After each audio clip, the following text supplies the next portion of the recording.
Hosea and chapter number 3, verse number 1 says this, "Then said the Lord unto me, Go yet, love a woman beloved of her friend, yet an adulteress, according to the love of the Lord toward the children of Israel, who look to other gods and love flagons of wine. So I bought her to me for 15 pieces of silver, and for an homer of barley, and an half homer of barley. And I said unto her, Thou shalt abide for me many days. Thou shalt not play the harlot. Thou shalt not be for another man. So will I also be for thee. For the children of Israel shall abide many days without a king, and without a prince, and without a sacrifice, without an image, and without an ephod, and without a teraphim. Afterward shall the children of Israel return, and seek the Lord their God, David their king, and shall fear the Lord and his goodness in latter days."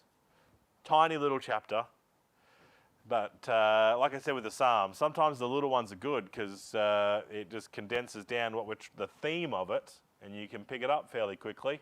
And the theme of this should be picked up pretty quickly as well. Thoughts tonight? Comments? Observations? Cornelius? The love that God has for Israel is in these verses here. Even though they went and left Egypt and went and served other gods and committed whoredom from that, He still loved them. And He's the same with us. Even though we turn away from Him and sin in our lives, He still loves us and wants to come back to Him. Yeah. And love us even more. So this is what it's all about in this Yep. first 5 verses. And that's positive as well, like the love of God. But you also see in it as well that the justice of God as well, that He doesn't just love without any consequences of actions. There's consequences of actions as well, and yet in it, it's not vindictive when those actions are played out. It's not vindictive. It's out of mercy and trying to turn the heart back. Yeah. Anyone else with some thoughts, Jackie? Just when I was reading this week, I just kept thinking about marriage and Absolutely. like a husband and wife. Because I've kind of read it a good bit this week, and it kept, just sort of reminded me that like, when a man and woman get married, it should be forever. Doesn't mean it's not. It's always going to be roses. That it's difficult at times. And, sometimes you go through phases in life where it's hard to love your spouse for whatever reason, or them to love you. Mm. But you have to sort of stick with it and be faithful and work it out. That's, I don't know, I just kept sort of thinking about that. And I know it's obviously, it's about... No, you're right on the money there. You can't escape that teaching, and we'll cover that a little bit tonight as well.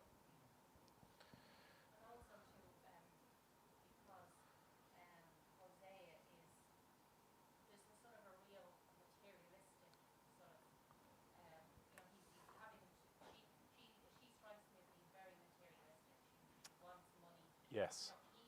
He's bringing her all of these things to entice her to come back. You know what I mean? That just seems sort of, that's obviously what he has to do. Yeah. To bring her back. It's a bit mad. Yep. That's a good way of putting Gomer. She does appear very materialistic. And I think if you, is it a profiler? When people go missing or criminal cases and they employ a profiler, I think if you did a profile case on Gomer, yeah, you'd probably find that what sort of handbag she's wearing, what kind of shoes she's wearing, what kind of clothes she's wearing, where she probably goes, what her pictures look like on Instagram, all of that. You could probably put a profile to Gomer for being materialistic and being of this world and who she's trying to hobnob with, and absolutely, she's of this world, Gomer.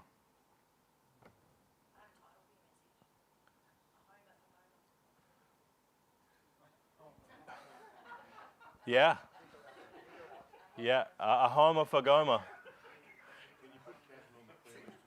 Yeah, we go back to that prayer list and put her on there. Yeah. Yeah. It is deep. but it's there. A little bit more than just a Homer as well, but definitely, yeah. The Homer for Gomer. Jude. Yeah, verse 1, 2, 3, but I'm gonna read only 2 and 3. So I bought her to me for 15 pieces of silver and for a homer of barley, and a half homer of barley. And I said unto her, Thou shalt abide for me many days, and thou shalt not flee the heart, and thou shalt not be for another man. Will I also be to thee? So the whole story from 1 to 3. I try my best. It looks that she was enslaved of materialism. Yep. Whoredom, I remember what you said last time that whoredom, we can do anything in exchange for what she wants. Yeah. Now, she became a slave with that, and she was bought back. Looked like redemption in the New Testament. Yeah. And then God said, come back to me, repent, sin no more. Yeah. Absolutely. Yeah, that's it right there. It is that materialistic goes into slavery because of it and is brought back out of that slavery is the story, which is the most amazing. You know, it's a short chapter, but putting yourself in the scriptures, putting yourself in the stories, and surround yourself. Like as if you put the Oculus glasses on, you put everything into 3D world, and you actually look around at what's taking place here at this story. It's put some color to it to realize what's going on, because he says that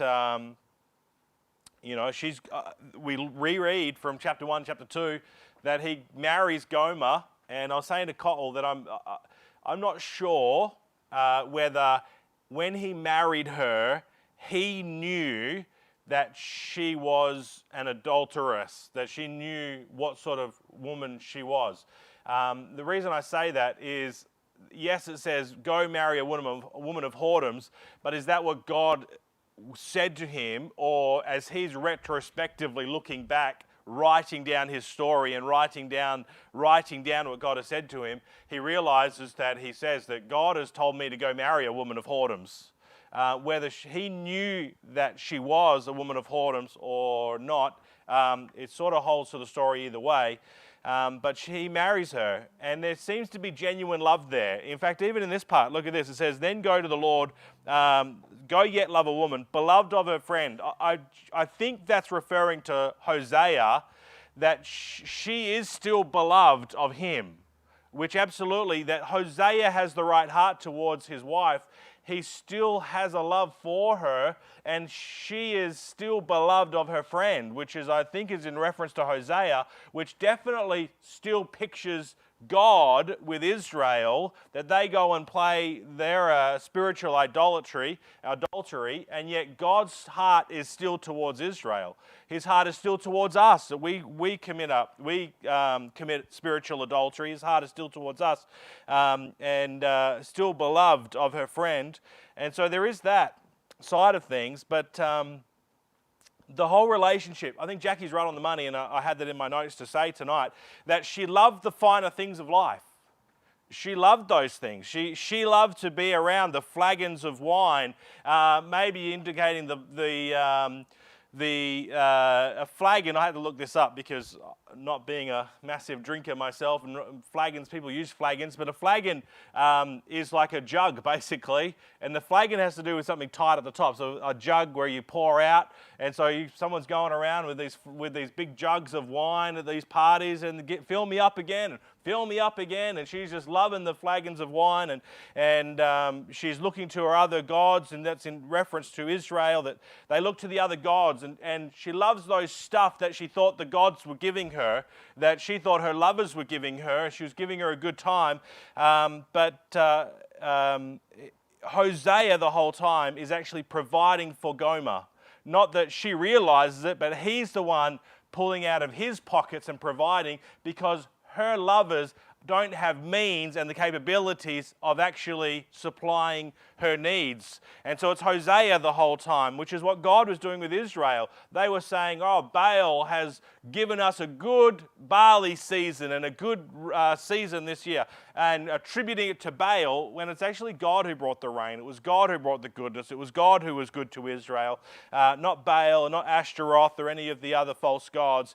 And in her love for the finer things in life, she loved the world. Materialistic is absolutely what Gomer is. She loved these things. She loved the parties. She loved the finer things. She loved the things and what her lovers can give her. And that's why she was going after them to get and attain and get from them, which is what Jude reminded us last week of what whoredoms mean, is to act in a way to get something that you want in return. And she was doing that. But in that, remember, Hosea said, I will no longer give you these things. I will no longer be the one providing for you anymore. And so the flagons of wine, the high life, the world, the party scene, after a while, once Hosea cuts off his financing of her, then her finances dry up. Her lovers aren't providing for her. She so finds out. It's not coming from her lovers. It was coming from Hosea. She goes bankrupt. Her finances run out. And now she's probably in massive amounts of debt, which is a very common thing. People who love this world will pursue after this world, and to the expense that they will max out credit cards and max out all these things to fit in with the world. Drive fancy cars, live in fancy houses, go to fancy places so they can take fancy photos, so they can show off. All of this stuff is just worldliness, and it costs a lot of money, and people go well beyond their means to just so they can be fit in with everybody else, which is what Gomer is doing. It's what Israel was trying to do as well, trying to fit in with all the nations around them. God says, I want you to be peculiar and different, and yet they wanted to join in and mingle with the nations around them. And so in this highfalutin life, trying to fit in and trying to buy the clothes and trying to live the party scene and whatever she's doing here, Hosea withdraws the finances. She's maxed out. She's now with money problems. And those that owed money, man, they didn't just file bankruptcy. You didn't just file Chapter 13 as they do in the US. I don't know what it is over here. But they didn't just file bankruptcy and just move on you wait for 7 years with bad credit, move on. Man, you couldn't pay, then you paid with your life. You had to go pay it off. You had to go into slavery, and you worked off your debts. And when you were sold into slavery, I was listening to something today, and they said that they would strip them naked in this marketplace, that they'd bring them in utter shame, even bound in chains, and they'd be stripped naked, brought in to this marketplace, and they would be sold. And in selling off as they would be sold off, that money is used as well to go towards debts and to pay those things off. And then they're sold and they have to go and work as a slave. And there's great shame in that. And here she is, once highfalutin, once she's running around with her lovers, now she's down in this slave market to be sold.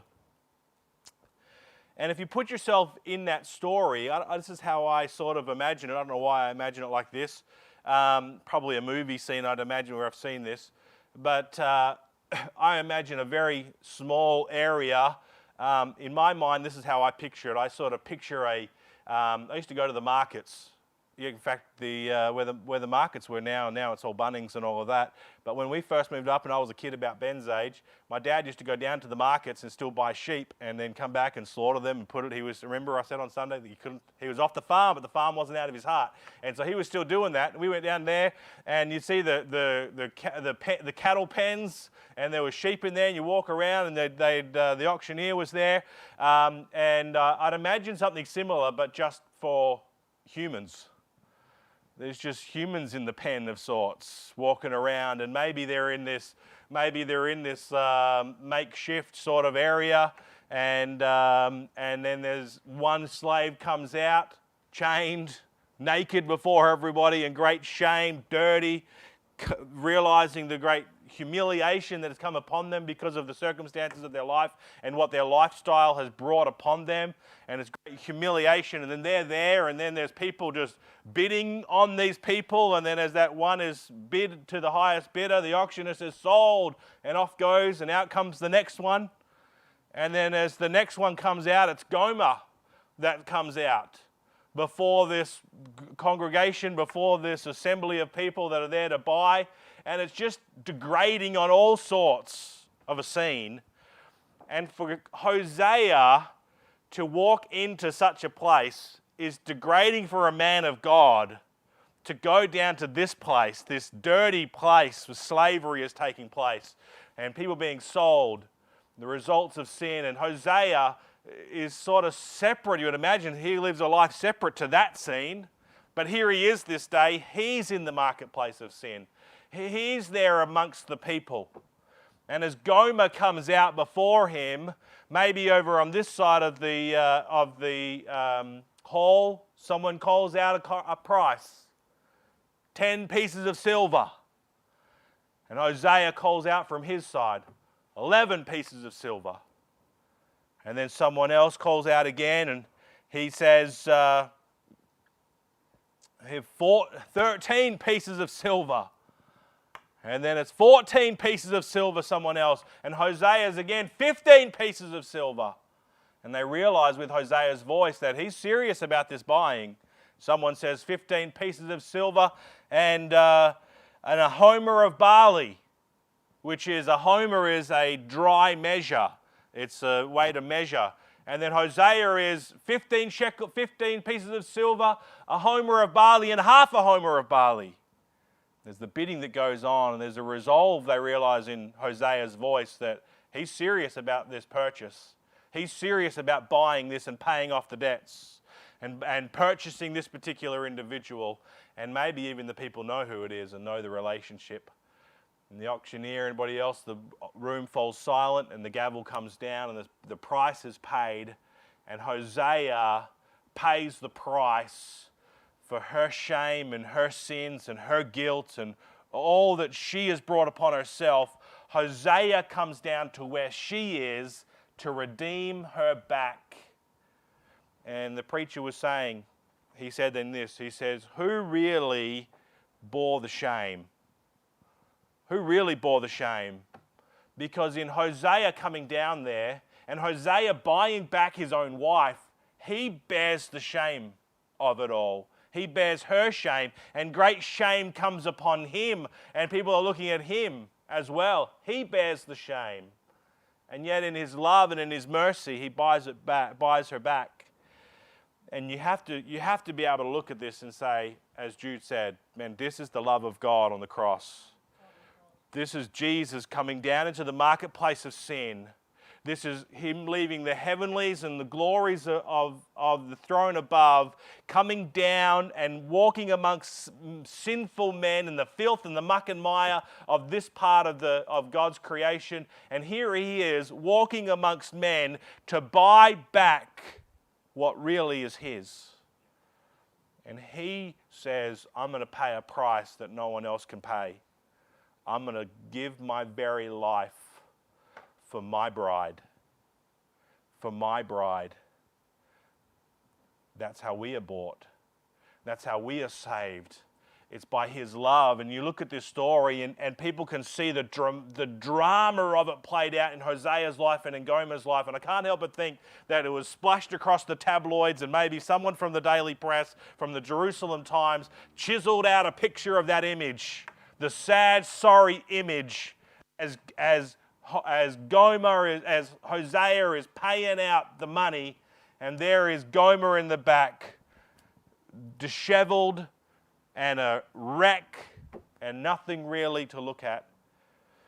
And he buys her where everyone else is saying, just forget about her, move on. But the love that Hosea has for Gomer is expressed and seen. And God's love and his mercy is expressed through Hosea, for he does the same for Israel and ultimately does the same for us. And we don't have time, and time runs away from us. But Jackie's absolutely right as well. You can't escape this passage without considering that, man, there's probably a lesson here for all married couples. Because there are days where, well, when you get married, no doubt, the day of marriage is happy and joyful and wonderful and a joyous occasion like this is going to last forever. And then you find out, man, it barely lasts till the end of the week.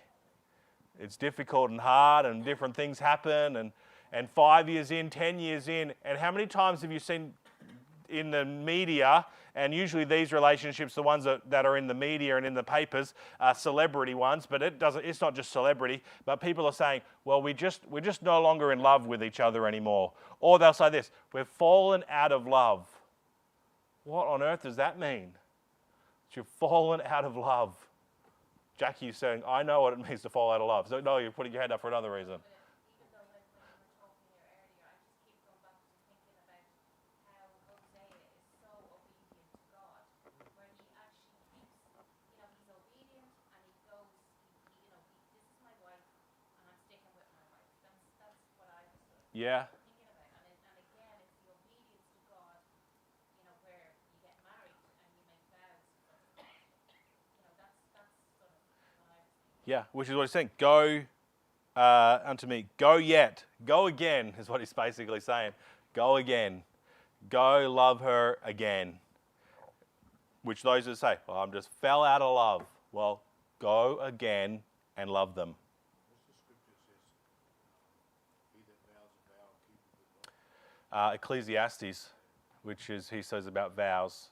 And God takes those vows seriously, and he says that before Gomer. But again, it's God makes those vows. That's why that's in there. It's not just for us. It's because that's what God does.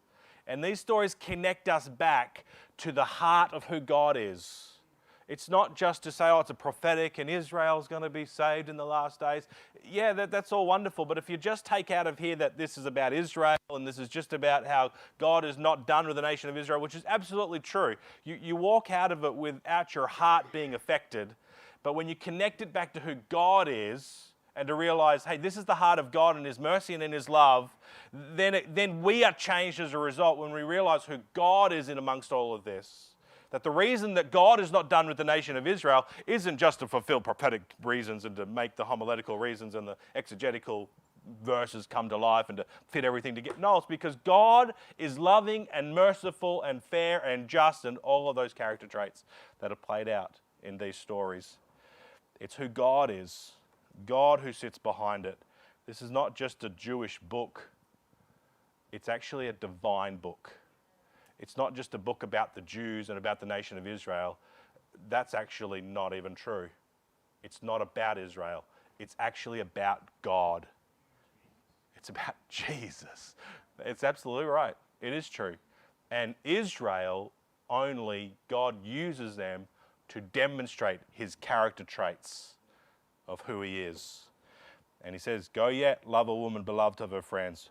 And Hosea is probably thinking, man, I love her, but this is difficult. And he even says in there, I'm going to take you and I'm going to sort of put you on the side a little bit for a while. And he says, you're basically, and what he's saying, you're not going to know intimacy. There's going to be a period of time where you're not going to know intimacy. But he says there's going to come a day where they will, again, be intimate with God. And if you look at the nation of Israel now, man, they've put aside their idols. When they went into Babylon, came out, they are absolutely strictly monotheistic. Israel is today, Jews.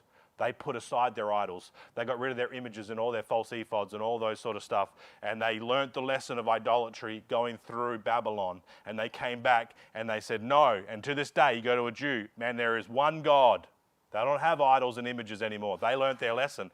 But you know what? They don't know the intimacy with God like David knew intimacy with God. They don't. But they will, and they will turn, and there will be a day where they acknowledge who Jesus is, and they acknowledge just exactly what God has done, and that intimacy will be there again. And it says, in the latter day, and they shall fear the Lord and His goodness in the latter day. There's prophecy there, but the practical side of it, man, it's 5 verses that are probably some jam-packed. I mean, it's one of my favorite verses in the Bible, to see the God's love for us. And in our rebellion, Connor has to say something here as well. It's bubbling out. I was going to say, but in verse 3, it says, I find this very, like a very nice verse. It said unto her, thou shalt abide with me many days, thou shalt not lay a harlot, and thou shalt not be for another man. So will I also be for thee. Yeah. It's like a promise at the end that says, don't do any of these things, but you know what? I'm going to be faithful